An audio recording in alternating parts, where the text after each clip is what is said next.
Previously on Chat 62. Absolutely incredible opportunity. CISA paid for me to go through this school and paid for me to continue employment. So I'm getting my regular pay as a GS-14. So I've kind of come a long ways from a 7 back in 2009. It's an 11-month master's degree program at the College of Information and Cyberspace. And how's that going for you? It was a phenomenal school. I was there with colonels from 17 different countries and Denmark, Hungary, Japan, United Arab Emirates, Egypt, just all over the place. Phenomenal experience, amazing people. It was like, this is what leadership would have or should have been like. And I don't know how much that correlates to the enlisted side as it does on the officer side, but there were some great people that were obviously at this level, being 06s. There was quite a few of my peers that picked up 06 while they were in the school. So they're commanding brigades and all of this. I go back to doing my same job. And that's heartbreaking. That's been hard to process.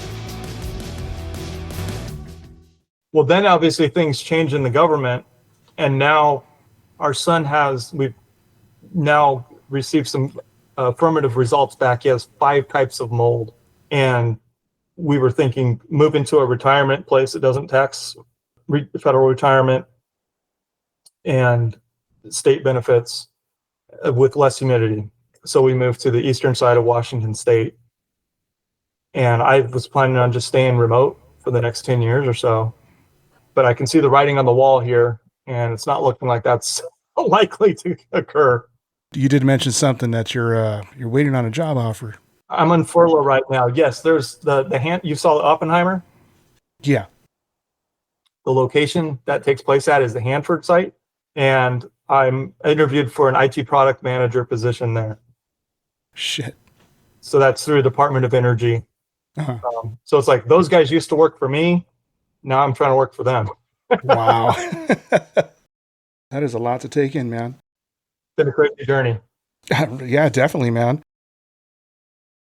All right, let's go ahead and let's keep on keeping on, dude. Is there anything else you want to cover during that time? No, I believe I'm good to go. I'm sorry, I felt like I've been monopolizing conversation. Oh, no, you're fine. You're fine. No worries.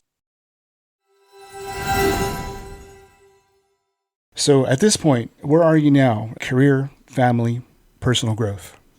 So I've been married for 23 years. Congratulations. 2 boys, thank you. 19 and 21.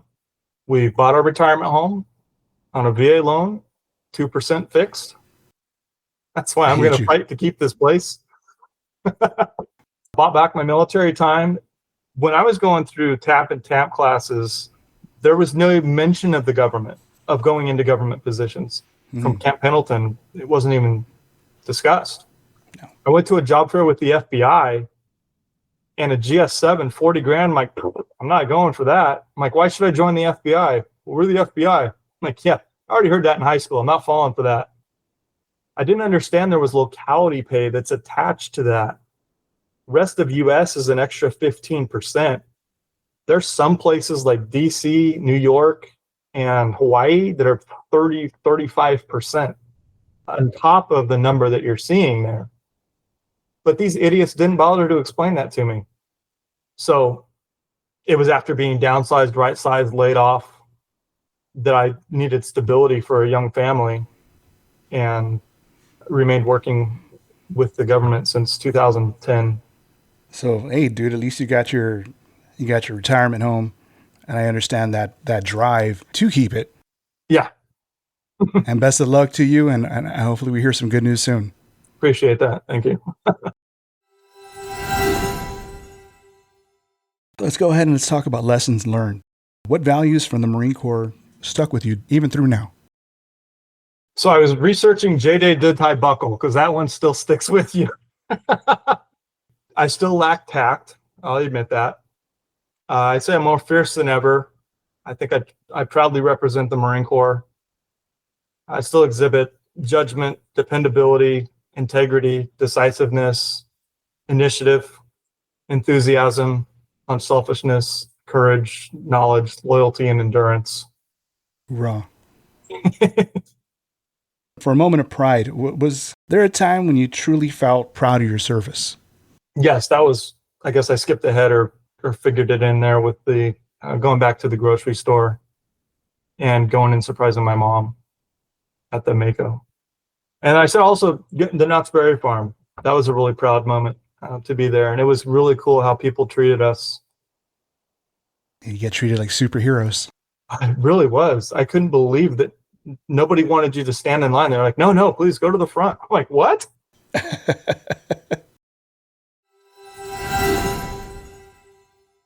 All right, so I guess we can go ahead and move over to the closing part of the interview. All right. And again, thank you again for taking the time Yeah, absolutely. to talk to me. I know it's been I gave you a heads up. It was probably going to run for over 2 hours. So Yeah. So let's go ahead and move to the closer. If you can go back to your time in service, would you do anything differently? Yes, I would have been an officer. When you're in high school, 4 years seems like an eternity. And so adding an additional 2 years onto that, no way. Don't want to hear it. That's a lifetime sentence. It is. That's an extra 50%. No way. You've got enough of my life at 4. When I went into the Marine Corps, I did not have a decided exit time. I was not Mr. Oorah. I don't have any tattoos. I would tease people that got their tattoos afterwards. I'm like, hey, how's your Oorah tattoo? Shut up, man. But I never had set a time that I was going to exit. I saw that this could have been a career. So I went into it open-minded. But I wish that I'd had somebody that told me how different it was going to be being an officer. Enlisted with 4 years with a tremendous amount of knowledge and experience on troubleshooting. And I'm making, I can't remember the multiple, but 2-3 times less than somebody that just fell out of the dormitory. Mm-hmm. That never sat right with me. It wasn't, or it still is, an injustice. It is. I can't imagine an E8 or E9 that gets, Mr. Hey, I've got the rank, respect the rank, and get them the Peter salute. But I mean, how humbling that must be for an E8 and E9 with all this wisdom, knowledge, and experience to have to humble themselves to some snot-nosed brat that just got out of college. Yeah, that's an ego check. Yeah, absolutely.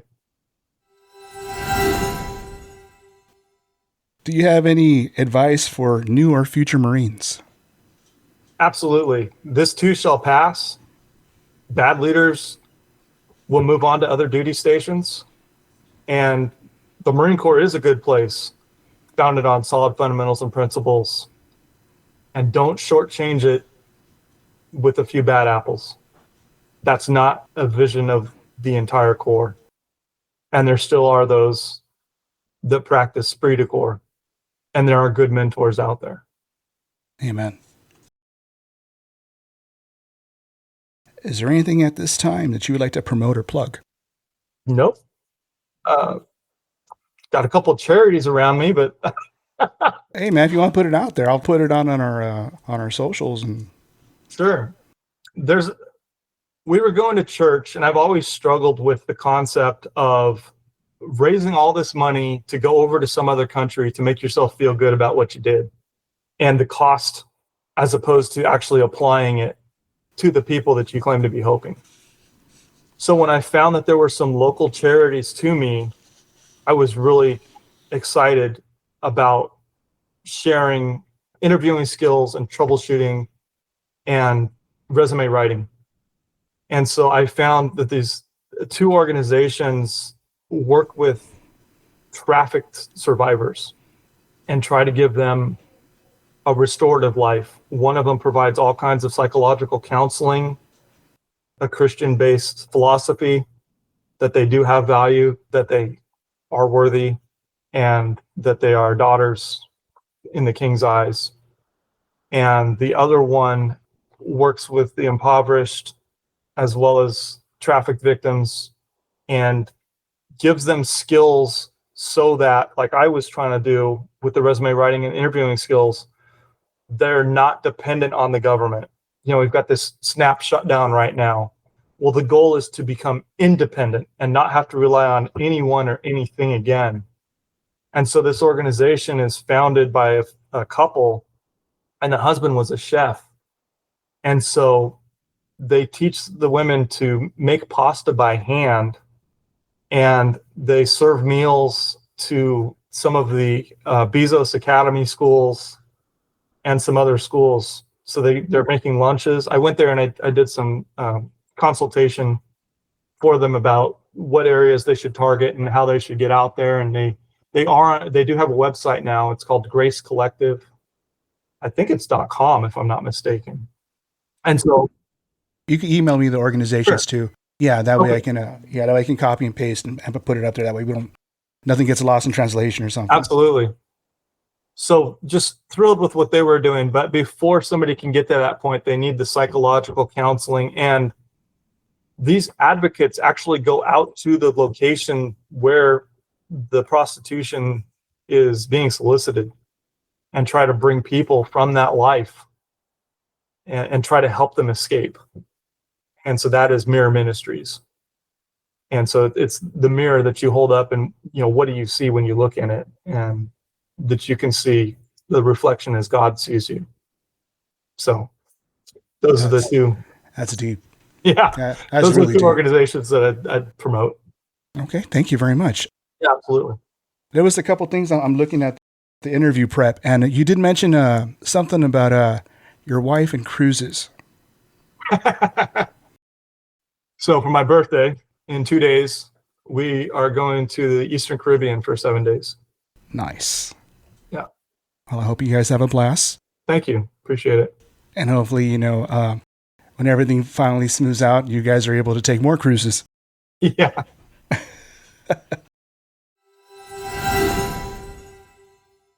When you think about that shy kid in the library, would he recognize the man that you've become? No. I don't think so. You've come a long fucking way.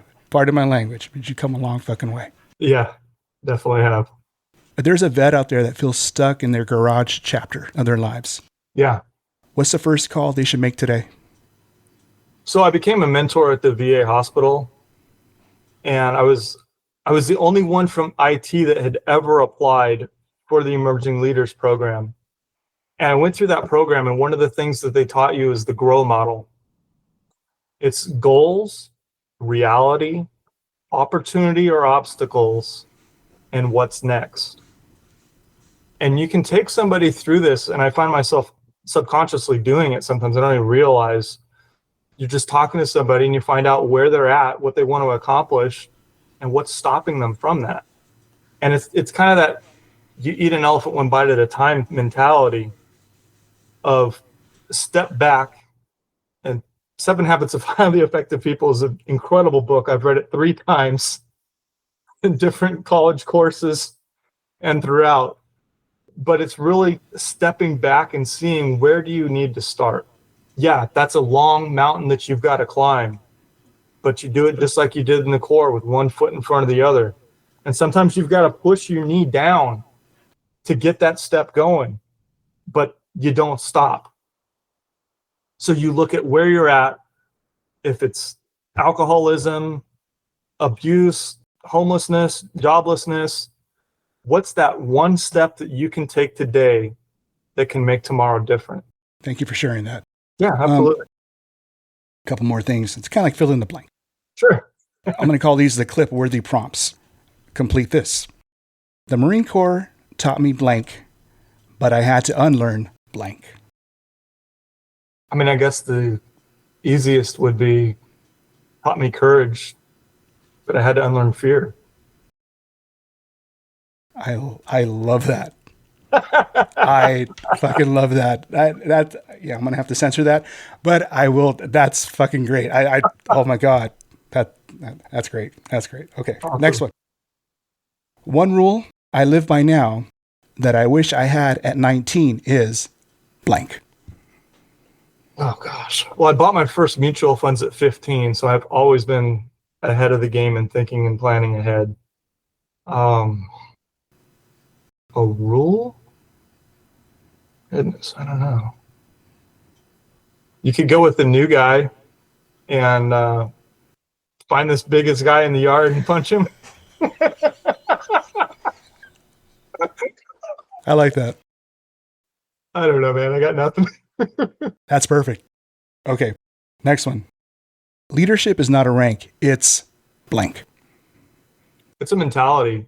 The Marine Corps does a great job by placing it as mission accomplishment and then troop welfare.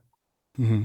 And there's so many managers that don't get that second part. And they think pushing a broom around a squad bay for the 15th time is going to make some kind of a difference. Imagine how much different it would be if you could actually do something proactive to benefit yourself on a longer term basis. You've got all your comm gear scrubbed and cleaned. What if you were actually learning something? I mean, sure, there's terminal learning objectives, enabling learning objectives, and I've taught people different types of equipment, and that was fun. And that's a good experience. And it's things like that that can help get over the fear of public speaking. So there needs to be more of that, I would say.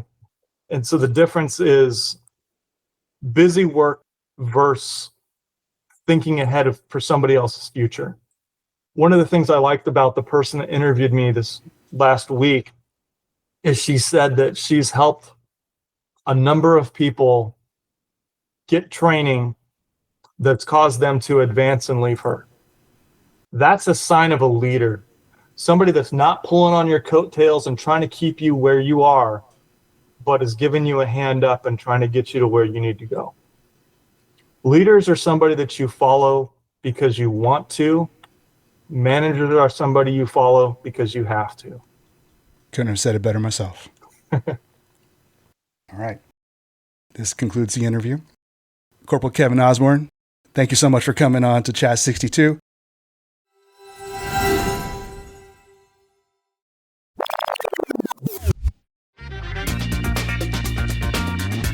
Post-production Pete here.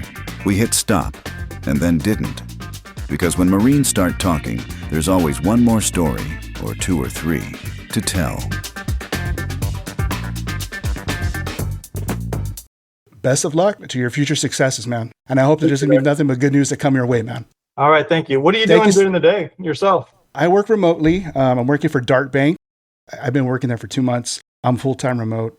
I'm not traveling to downtown LA anymore, thank God.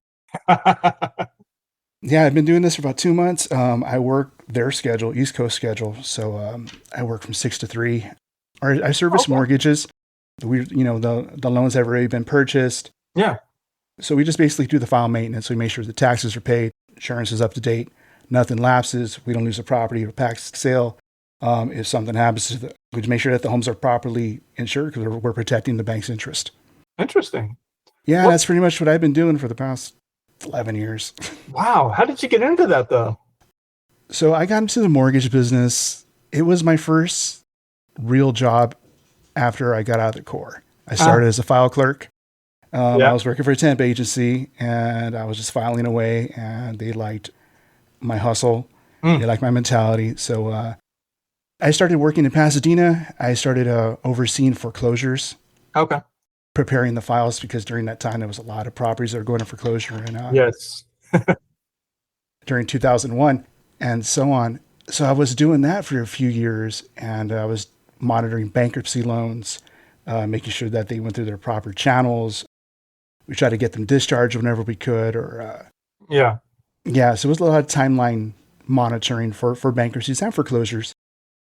I've been in some kind of aspect in the foreclosure or in the mortgage business since 2001. That's awesome. I was working at Circuit City down there in Irvine. Mm-hmm. I started the Christmas crew, and I'm trying to remember. Oh, I wanted to move over to the IT side, and they wouldn't let me. And it's like all the people on the IT side said I knew more than they did because I'd been studying for going to the school. Uh-huh. And I said, if you hire me, I promise that I will not leave if I get a seat for this school until after Christmas is over, if you move me over there now. And they didn't do it. So I'm like, all right. So I was interviewing for a loan officer position in Irvine, and I think I already made it through one interview and was on to the second one. Mm-hmm. And they asked that question, where do you see yourself in 5 years? And I said, I'd like to see myself managing a larger portfolio of assets and closing more homes. I said, but I got to be honest with you, I have to go to this computer school to see if I can make it. And they saw that as not committed. And that's the last I did with mortgages. I don't blame you, because those loan officers put in a grip of hours, man. Yeah. Yeah, it definitely kills any social life, any family time that it takes a hit. I've seen it. So yeah, I think you dodged a bullet. It's been a wild ride, and it's interesting to look back and see all the places that there's no other explanation, that God has stepped in. When I was getting kicked out of TSA, my wife said, maybe God has something else for us. Maybe this isn't why he brought us out here. Because at that point, we did not have enough money to move back home. And that was scary. Yeah. Yeah, being across the country and just... Yeah, we left all of our family in California, and we didn't know anybody out there. And I should have touched base on that too. What was life like leaving the West Coast and going completely across to the East Coast? We had a great relationship with my father-in-law. We'd go out there for any kind of holidays, and Christmas was really big with his family. So my boys grew up knowing that their favorite holiday was Thanksbirthmas. And so we would go up to my parents back up in Yosemite for Thanksgiving, and we'd go at the beginning of the week. They would celebrate my birthday, which is on the 7th. And then the day after my birthday, the kids would get the Christmas gifts, and then they'd play with them through Thanksgiving. So we were very close with our family, and so it was very difficult. But the grades on the West Coast just do not equate to the East Coast. My boss at Loma Linda said that they have 12s jump in the trash. I'm like, great, give me a trash can. I'm like, that's insane. Wow. To give you an idea, as a GS9 step 3, I was making about, and well, I can tell you what it is now. You look on the general service scale, a GS14 is a, wow. There was 114 in California, the facility chief information officer, and I think the director of the hospital may have been a 15.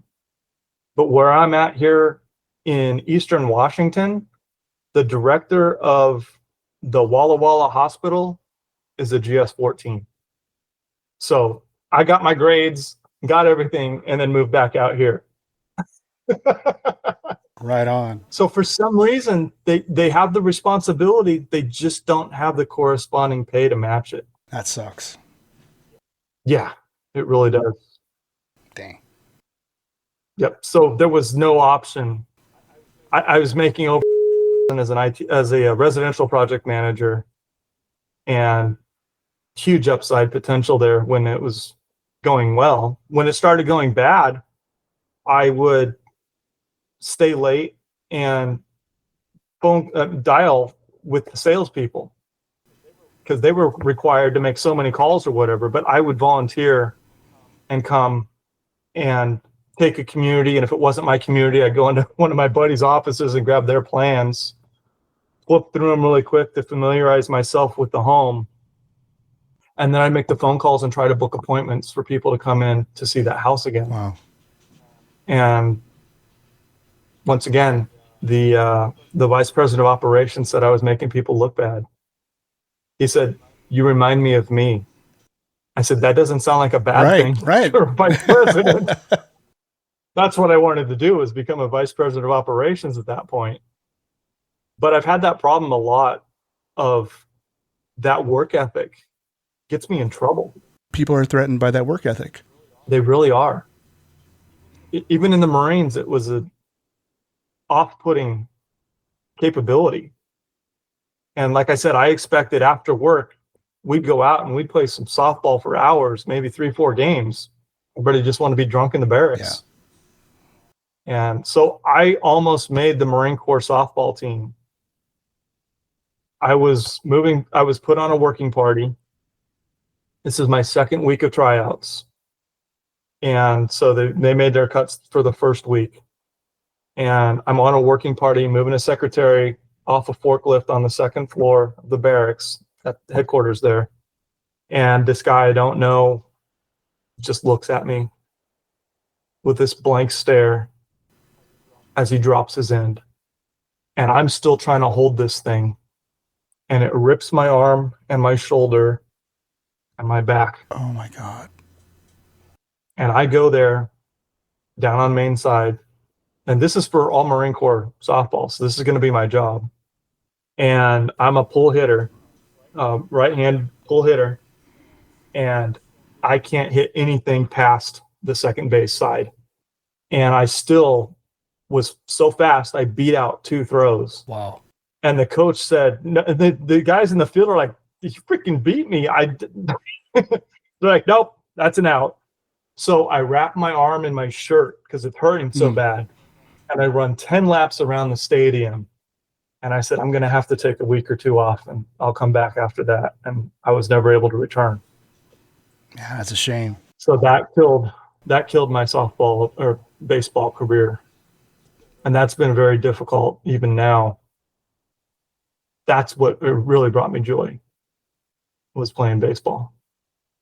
And I would have been happy dying in minor league somewhere, just being on the field in the grass. It wasn't all about the money. What year was that when that happened? I believe it was 97. Yeah. So I had 2 counts of tendonitis and a separated shoulder.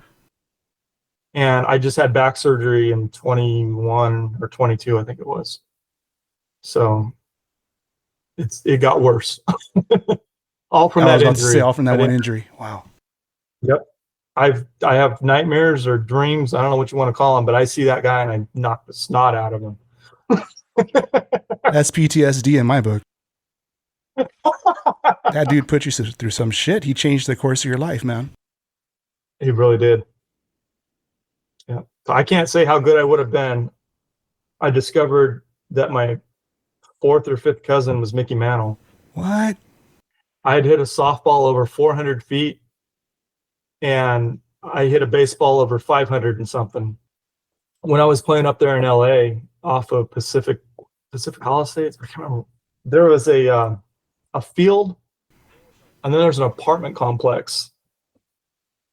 And I hit the ball so far, they think it went over the apartment complex. Wow. They don't even know where it went. Baseball's in your blood? I really thought so, yeah. I won't take up any more of your time than I would already have. No, that's fine. If you ever need anything, dude, hit me up. Yeah, absolutely. All right, Kevin. Thank you so much for coming on, man. Awesome, man. Have a good night.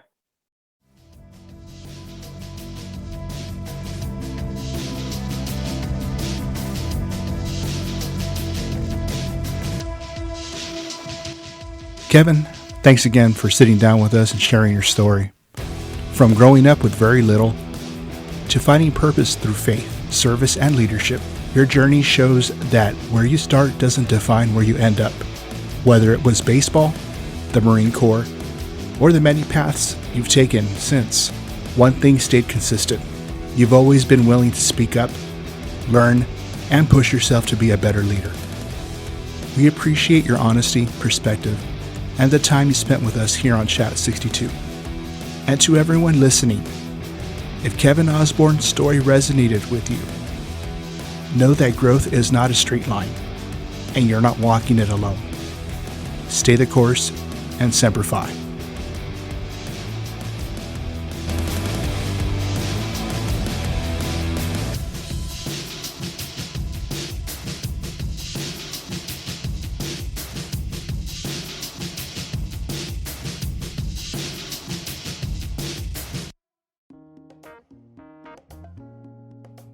This is Eric from the Chat 62 podcast, Marine Corps veteran, and just another guy who's been through some dark nights of the soul. If you're struggling, I want you to know you're not weak. You're not alone. You're not broken. The truth is, a lot of us have been there. So if you're feeling overwhelmed, please just dial 988. It's free, it's confidential, and someone's there to listen 24/7. We need you here. The road's better with you in it. Stay the course.